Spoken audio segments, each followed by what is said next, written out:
Pagi seluruh, saya berada di satu kota besar, Jakarta ya. Dan kali ini saya kepingin grebek ya. Saya kepingin grebek salah satu atau salah seorang aktor yang berasal dari Kabupaten Pemalang. Namanya Haidar Salis. Pengen tahu? Ikutin saya, oke?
Lur, saya sudah berada di satu apa sih ini kamar ya? Ini kamar bukan? Ruangan kamar. Nah ini di sini saya sama Mas Haidar kebetulan ketemu. Jadi mohon maaf saya ngerebek ya Mas ya. Harusnya kamu ngasih tahu dari Oh, awal. kasih taunya gimana? Iya, tapi pasti saya nggak mungkin Gak mungkin apa? ngasih. Gak mungkin ngeladeni ya? Iya, nggak mungkin, Nah iya. justru ini adalah kejutan. Kejutan yang luar biasa yang saya terima. Legowo Mas, oh. Legowo ya. Demi kalian, oke. Nah, sama-sama orang Pemalang ya, sama-sama orang Pemalang. Jadi biar kita itu sama-sama sharing ya. Oke, seluruh ini adalah asli orang Pemalang ya. Tapi mukanya bukan muka orang Pemalang, bukan orang Pemalang. Soalnya Campur. masih darah-darah mana Mas? Campur, ada Arab, ada Jawa. Oh, darah Arab sama Jawa. Kalau darah ayam gimana? Beda Oh, lagi. beda. Beda. Oke. Mas Haidar di sini sendirian sama teman? Ada beberapa teman tapi kayaknya beberapa ada yang lagi keluar ya, persiapan kan. Ini kan memang kita rencana besok mau ada syuting kan, Oh, ada tapi syuting. jadi beberapa ada yang harus istirahat karena kan apa ya, Masih efek pandemi pandemi gini kan, ya. jadi mesti jaga imunitas ya kayak gitu. Oke. Kamu yang namanya imunitas itu semacam buah ya. Itu imunitas. Oke. Kalau ngobrolin soal syuting nih ya, kebetulan saya kepingin sedikit mengorek-ngorek tentang perjalanan Mas Haidar dari mulai mengikuti yang namanya dunia perfilman lah ya. Dulu tahun berapa atau mungkin sekarang sudah seperti ini, itu awal-awal mengikuti yang namanya dunia perfilman itu tahun berapa Mas? Oke, ini berarti harus cerita agak panjang. Orang apa cerita, yang penting Orang cerita. apa ya? Orang apa? Ya. Awal-awal masuk seni peran tahun 2004. 2004 ya. 2004 itu masih produksi film-film independen. Hmm, Jadi kayak semacam karya-karya. film pendek kayak gitu. Terus ada juga film panjang. 2004 itu dimulai di Jogja, awal itu di Di Yogyakarta. Jogja. Itu 2004 itu Mas lulus SMA apa kuliah?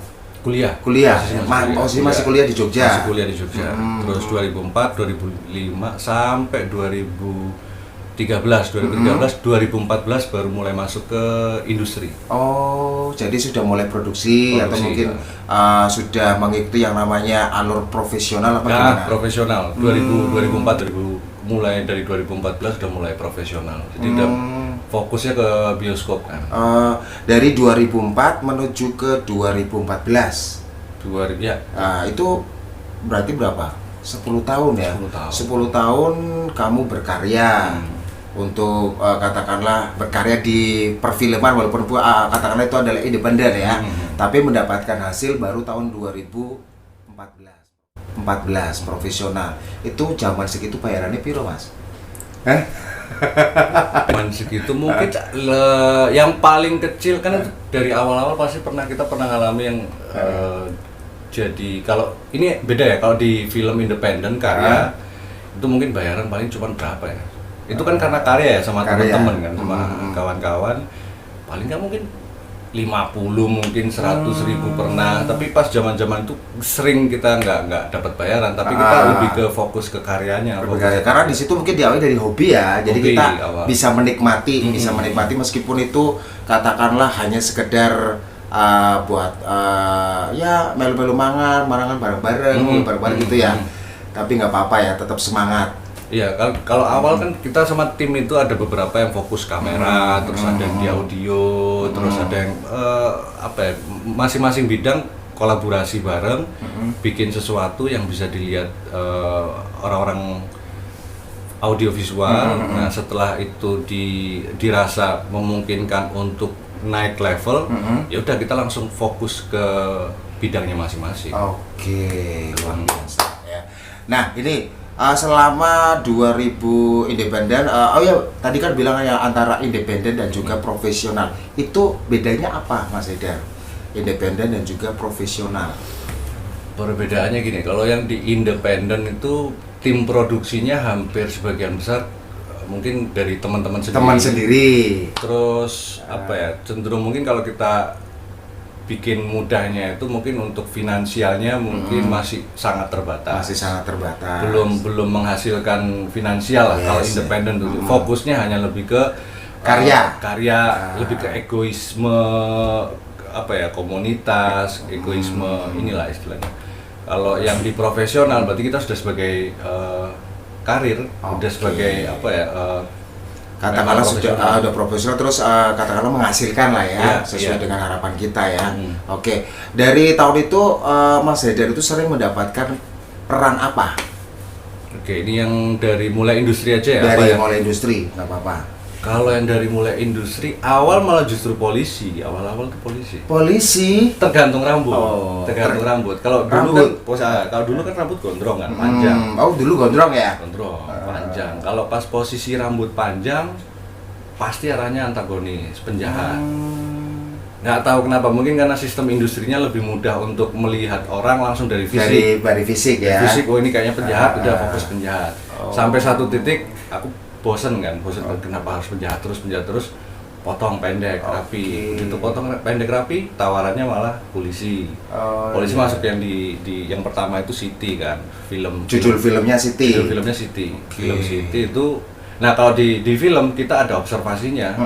Harus observasi dulu ya. Harus. Jadi memang ada persiapan, paling nggak ada sekitar sebulan atau 2 bulan observasi, cari misal tokoh karakternya ini, anggap aja polisi. Nah, polisi ini yang karakternya seperti apa itu kita punya referensinya nih, polisinya siapa. Misalnya polisi di daerah mana, kita harus cek ke sektornya, ke lokasi situ ya, untuk memastikan biar apa ya, biar kita bisa dapetin apa yang ingin disampaikan.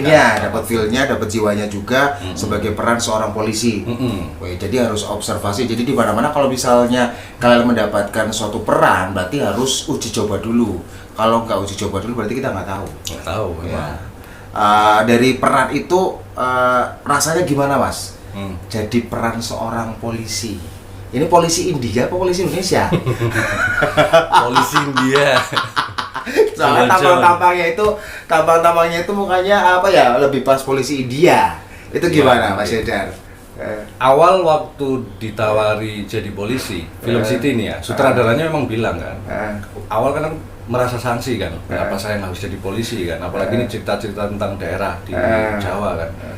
Sutradaranya cuma bilang gini loh, kita itu tinggal di Indonesia sebenarnya. Polisi yang turunan Cina, turunan Arab itu banyak sebenarnya, tapi nggak pernah ke-expose. Oh, ya. Karena nggak pernah di-expose, sehingga akhirnya dalam image-nya masyarakat itu ya dianggap kalau polisi ya mukanya harus muka-muka yang identik Jawa gitu. Padahal kan enggak. Gitu. Kayak misalnya kita kan pinginnya Indonesia itu semuanya ada. Semuanya ada. Dan waktu dia si sutradara bilang bahwa kalau orang sudah nonton ini film, sudah masuk ke dalam sebuah cerita, dia akan lupa bahwa ras dari masing-masing orang ini apa itu akan lupa, karena udah fokus ke ceritanya. Kecuali orang yang hanya melihat sepotong-sepotong. Melihat sepotong-sepotong orang pantes ya, maksudnya gitu kan. Oh, enggak pantes sih gitu. Polisi India misalnya. Langsung kan paling enggak dapat pohon nari-nari gitu kan. Kalau di industri, kalau di industri fokusnya pasti stereotip. Orang lihat misal ini orang pernah main di polisi, nah produksi berikutnya pasti tawarannya nggak jauh-jauh. Iya. Karena kalau industri itu lebih cepat, untuk produksinya lebih cepat, persiapannya nggak kayak film independen yang persiapannya lama. Terus dari Film City itu pengalaman yang didapat dari Film City itu apa nih, Mas Edar? Kalau untuk khusus City ya, kalau khusus City yang pasti waktu observasi pertama kali sih. Observasi pertama kali kan kita harus datang ke wawancara beberapa polisi-polisi kan. Terus kita harus menanyakan ini sesuai aturan atau tidak. Terus kemudian karena kalau untuk film kita fokusnya realis, lebih ke aslinya, bukan kayak yang di TV. Kalau di TV memang kalau beda sama sinetron ya. Beda. Kalau sinetron ada istilah politron kan, polisi sinetron. Kalau TV fungsinya untuk menghibur masyarakat. Masyarakat udah terlalu penat dengan pekerjaan ya kan. Dia pengen nonton hiburan, akhirnya TV nggak bisa dikasih yang berat-berat. Nah kalau yang di film, kalau layar lebar beda lagi. Penonton harus membayar untuk belajar sebuah kehidupan yang harapannya nanti dari dia nonton film itu dia bisa ambil hikmahnya buat kedepannya. Jadi lebih ke pembelajaran hidup sih kalau ngomong film. Ya, berarti sama seperti kita. Jadi kalau misalnya kita kepingin tahu sesuatu, berarti harus sebagai pembelajaran. Dalam hidup itu banyak sekali pembelajaran kita, biar kita lebih baik, biar kita tahu gambaran dari seseorang ya, Mas Edar ya. Betul. Oke, Mas, kayaknya saya kepingin ngajak Mas Edar itu nggak cuma di ruangan aja. Ada ruangan ya, kita cari. Siap, ada ruangan ya. Oke, kita ngobrol di luar. Sambil ngopi-ngopi mungkin. Boleh. Punya kopinya? Ada. Oke, siap. Oke, nanti kita ngobrol di situ. Seluruh kita masih di sini tentunya di ngoceh, ngobrol receh, Oke. Kebetulan ada temen datang dari Pemalang. Siapa? Rahasia. Oh, rahasia ya, weh. Gimana? Ini kopi. Oh. Dicoba. Oh, awan wengi. Yang jelas saya tahu Mas Edar. Saya setiap malam nongkrong di sini. Nah, Mas Edar sudah sering nyicipin kopinya apa belum? Lumayan. Makanya temen langsung udah datang dia bawa kiriman. Coba. Terus kebetulan dia datang ya sekalian. Kerja ringan apa primen? Kebetulan dia kerja ringan. Oke. Kita ngopi-ngopi dulu, ini persembahan dari Awan Wengi ya, Kedai Awan Wengi. Jadi buat kalian yang kepingin ngopi ya, nongkrong sambil ngopi, bisa datang ke Kedai Awan Wengi. Mas Idris sudah sering nongkrong ke sana apa primen? kurang beberapa kali. Berarti artinya sudah pernah nongkrong ke sana ya. Oke, rasanya gimana kopinya Mas Haidar?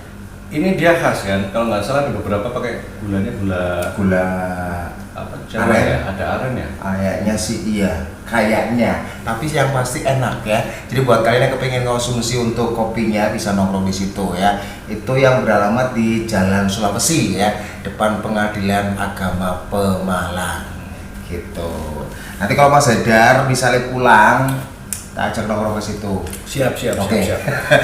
Kembali kita ngobrol lagi ya buat Mas Haidar ya, ngobrolin tentang dunia perfilman ya. Kalau tadi kita ngomongin sudah tentang yang namanya independen lah, yang namanya profesional sudah, dan Mas Haidar sudah mendapatkan hasil dari perjuangan yang selama ini Mas Haidar perjuangan juga dari karyanya, akhirnya berbuah menjadi satu profesional untuk mendapatkan hasil itu. Nah, selama perjalanan itu, selama syuting ya, kalau misalnya pembuatan satu produksi film itu berapa bulan itu, Mas Haidar? Kalau idealnya 3 bulan. 3 bulan. Idealnya 3 bulan. Terus? Kalau yang sekarang mungkin karena waktunya terlalu singkat, jadi otomatis paling cepat itu 2 minggu. 2 minggu. Itu untuk proses ini ya, persiapan syuting ya. Proses persiapan syuting. Tapi kalau sampai akhirnya itu bisa sampai tayang, mungkin 1 bulan. 1 bulan ya. Yang tadinya mungkin 3 bulan, sekarang 1 bulan jadi diluncurkan. Oke, menghemat juga sih ya. Oke. Nah, gini Mas Haidar, Mas Haidar sendiri ada kesulitan nggak katakanlah selama mendapatkan peran dalam satu cerita misalnya? Misalnya dalam satu cerita itu katakanlah kita ngomongin soal film City tadi ya, film City itu kesulitan apa mungkin dari mulai pembacaan teks naskahnya atau skripnya atau gimana Mas Haidar? Kalau tiap produksi beberapa film kan ada film City, terus ada Marlina, itu hampir sebagian besar kesulitannya pasti untuk persiapan observasi sih. Observasi, terus kemudian nanti ada persiapan rehearsal, terus kemudian apa ya, untuk penentuan karakter itu kan harus banyak diskusi dengan sutradara gitu. Terutama emosi sih. Kalau emosi, kalau di film kan kita apa ya, ibaratnya satu scene cut kita udah langsung ngobrol biasa begini kan. Nanti habis itu scene berikutnya udah harus kembali ke karakter yang pertama. Itu kadang-kadang emosi yang harus benar-benar bisa dikontrol. Itu yang agak berat memang sih. Biasanya kalau misalnya udah seperti itu kadang berubah mood nggak? Kadang-kadang lebih banyak sering sih. Jadi kalau itu tergantung produksinya. Kalau kita dapat tim produksi yang bagus, yang memang benar-benar tahu bagaimana cara untuk membuat suasana menjadi nyaman antarku sama pemain, mood bisa kita atur. Tapi kalau kita dapat produksi yang mungkin kurang ideal, itu betul-betul aktor harus punya disiplin disiplin emosi yang benar-benar terjaga ya. Harus terjaga. Karena kan kalau mau dia main tapi dia masih tetap memikirkan hal-hal di sekitar dia, ya pasti kacau. Oke, berarti otomatis kita harus menjaganya juga Mas Haidar ya. Nah, gini Mas Haidar, kalau pas itu dengar-dengar saya pernah dengar di tahun berapa itu ya Mas Haidar itu kan mendapatkan nominasi apa ya, sebagai peran aktor terbaik atau pemeran apa itu? Saya rada-rada lupa. Itu tahun berapa itu? 2015, 2016. Mungkin nominasinya itu 2016 mungkin ya. Nominasinya. Untuk produksi film City, nominasi pendatang pendukung terbaik. Pemeran pendukung berarti ya. Pendukung terbaik. Oke. Padahal Mas Haidar itu adalah pendatang baru. Ya. Katakanlah wong anyaran tapi wis bisa entuk nominasi. Itu perjuangannya gimana Mas Haidar? Kok bisa?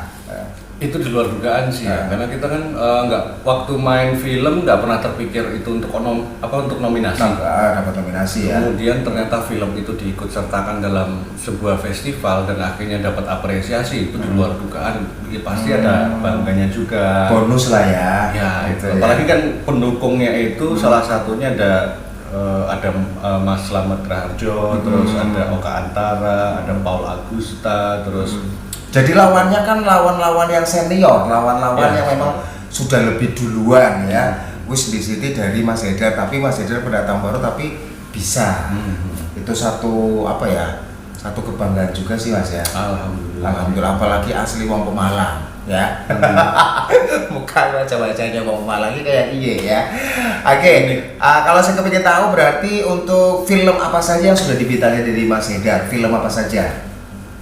Ya mungkin masih sedikit ya, masih sedikit dibanding sama yang industri masih jauh. Tapi kalau yang aku ingat ada Siti, terus film Nyai. Nyai Siti berarti ya. Siti, Nyai, terus Marlina. Tuh, Nyai Siti, Nyai Marlina ya. Siti, Nyai Marlina, terus ada The Window. Habis itu ada film apa lagi? Arini. Yang sama yang jembatan itu ya. Yang mana? Kayak orang nonton mesti gitu. Arini. Iya tahu lah, maksudnya itu pemerannya siapa itulah lupa. Yang Aura Kasih. Ya, Aura Kasih. Itu pas acting Aura Kasih itu loh ya. Yang katanya sangat-sangat berkesan. Setelah Arini ada lagi. Ada serial Brata ya. Ada serial 9 ke Malaysia. Oh, produksinya di Malaysia. Terus Si Manis Jembatan Ancol. Ada film Satu Suro 9 ini. Lebih mudah sih nyari di IMDb, imdb.com. Cari ya. Jadi buat kalian yang kepingin tahu, pengen ngerti sosok dari seorang Haidar adalah aktor. Jadi cari aja di mana tadi? IMDb itu Internet Movie Database, imdb.com. Tuh dengerin, saya nggak bisa ngomong bahasa Inggris ya, jadi ngomong aja sama dia. Jadi kira-kira kurang lebih ada 10 film ya yang sudah dibintangin sama Haidar. Katakanlah itu yang paling berkesan dari semua film tadi yang sudah dibintangin. Semua punya kesan. Semuanya punya kesan. Karena tantangannya beda-beda kan. Karakternya ini nanti tantangannya lebih ke masalah personal kan. Jadi semuanya pasti punya kesan tersendiri. Karena perannya beda dari antagonis, protagonis ya. Ada adegan percintaan, ada adegan yang sadis, ada yang jadi penjahat gitu. Terutama dengan lawan main juga sih. Dengan lawan mainnya ini yang juga membuat kita akhirnya belajar lagi untuk gimana caranya biar bisa istilahnya ensemble-nya itu dapat. Dari aktor yang senior kita gimana caranya belajar untuk biar nggak terlalu istilahnya paling nggak biar seimbang lah ya, jadi menyamakan ya, atau mungkin katakanlah biar bisa sama seperti dia lah, minimal ada kemiripan. Oke. Nah ini kita kan masih pandemi ya Mas Haidar ya, kerasa banget nggak di dunia perfilman yang Mas Haidar jalani itu kerasa banget nggak untuk pandemi COVID ini? Sangat terasa memang. Karena kita kan nggak pernah terpikir pandemi masuk ke sini terus semua jadi kacau, semua harus berhenti semua. Kalau yang kayak kita kan perantauan, mau nggak mau kalau nggak ada pemasukan dari dunia seni peran, harus cari peluang lain ya. Peluang lain gitu. Tapi mencari peluang lain pun juga susah karena kita ada PSBB, terus sama aja ya. Harus di lockdown dan lain sebagainya gitu lah. Tapi selama menjalani apa yang mungkin bisa didapatkan dari musim pandemi ini Mas Haidar sendiri? Banyak banget ya. Jadi karena dengan adanya lockdown ini kita akhirnya jadi lebih peduli dengan kesehatan. Kita harus lebih peduli dengan sekitar. Selama ini kan kita nggak pernah peduli sama kanan kiri gitu kan. Terus kita harus lebih bisa efisien, hemat, jangan terlalu boros dengan finansial. Otomatis lebih irit ya. Iya. lebih irit ya. Oke, nanti kita bakal lanjutin untuk obrolannya. Kita masih setia di sini sama cowok ganteng, aktor dari Pemalang asli. Oke. Sambil ngabisin kopi, sambil kita ngobrol-ngobrol lagi Mas Haidar ya. Oh siap. Oke, sorry mengganggu waktu Mas Haidar. Santai ya. Oke, ya barangkali punya kesibukan yang katakanlah harus dijalani hari ini, tapi mudah-mudahan saya katakanlah bisa mendapatkan finish ya untuk Finish. finish. Oh, finish ya. Bahasa Inggris itu kelincut ya. Finish, siap. Alhamdulillah. Oke, gini Mas Haidar, dari obrolan kita apa yang mungkin Mas Haidar lakukan tentunya banyak sekali ya, banyak sekali perjuangan yang sudah didapat. Harapan Mas Haidar sendiri untuk yang sekarang lagi dijalanin. Untuk pribadi atau untuk yang lain? Untuk pribadi dulu.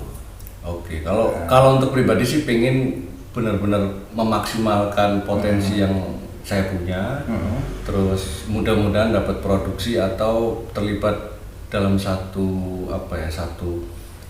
momen yang bisa menginspirasi yang lain. Oke, itu harapan Mas Haidar ya. Kalau harapan untuk dunia perfilman di Indonesia, wah, mudah-mudahan semakin banyak produksi film yang variasi, tidak hanya dominan film-film yang hanya untuk industri secara populer, secara pop, tapi secara festival iya, secara idealis juga iya. Jadi semua genre, semua lapisan masyarakat itu terwakilkan. amin, semoga ya. Amin. Oke, satu lagi Mas Haidar, saya kepingin ya, Mas Haidar kan adalah sosok aktor masih muda, ganteng ya. Ganteng lah, nyongnya ganteng maksudnya. Nyong soalnya orang ganteng. Dan relatif. Ya. Oke, katakanlah sudah bisa berkarya, sudah bisa menghasilkan juga. Itu pun butuh proses, butuh perjuangan yang panjang. Ini saya kepingin Mas Haidar itu punya motivasi juga untuk anak-anak muda. Katakanlah pesan untuk anak-anak muda, baik itu di Pemalang sendiri ataupun di seluruh Indonesia lah, untuk anak-anak muda biar tidak berhenti berkarya di situ aja. Pesannya gimana itu? Bagi teman-teman yang di Pemalang, terutama yang muda-muda, kalau kalian punya cita-cita, kalian punya keinginan, kalian harus berjuang terus, belajar terus sampai betul-betul apa yang kalian inginkan itu tercapai. Jangan pernah mudah menyerah hanya karena banyak cobaan, karena putus asa lah ya, jangan putus asa atau mungkin kurangnya support, entah itu dari orang tua atau dari teman atau mungkin secara mungkin finansial ya. Finansial tuh kita bisa cari sebenarnya. Yang penting kita punya keinginan, motivasi, kitanya mau bergerak, udah bismillah udah. Oke, jadi belajar berproses sampai puncak ya. Oke, begitu ya, jadi jangan cuma diem aja. Mas Haidar, thank you atas obrolan hari ini, matur nuwun sekali. Nyong di Pemalang langsung grebek sampean ya, posisinya sekarang di Bekasi, jadi alhamdulillah bisa ketemu ya. Ngapunten, mohon maaf, ngapura bukan ganggu ya. Wis terlanjur sampai terlanjur ya. Oke, terlanjur bro ya. Oke, sekali lagi terima kasih buat Mas Haidar, obrolan hari ini asik ya. Tentunya kita mendapatkan satu motivasi juga, mendapatkan pelajaran, mendapatkan ilmu dari dunia perfilman juga. Terima kasih sudah mengorek. Saya sudah mengorek untuk perjalanan dari Mas Haidar. Mudah-mudahan nanti bisa ketemu lagi, amin. Bisa nongkrong bareng di Pemalang. Amin. Jadi biar kita sama-sama ngobrol dan sharing. Oke. Siap. Terima kasih. Thank you ya. Oke. Buat seluruh, nanti kita bakal ketemu lagi. Saya juga masih ada obrolan yang lain, orang Pemalang yang katakanlah mereka masih di dunia entertainment tapi bisa berhasil di kota besar ataupun di kota Jakarta. Siapa dia? Ditunggu nanti. Oke? Jadi tetap ikutin perjalanan kita. Oke? Tetap di ngoceh, ngobrol receh, Thank you ya. Polaris Custom, kaosnya oke, bahannya juga nyaman. Desainnya juga keren. Sukses terus Polaris Custom. Sukses ya.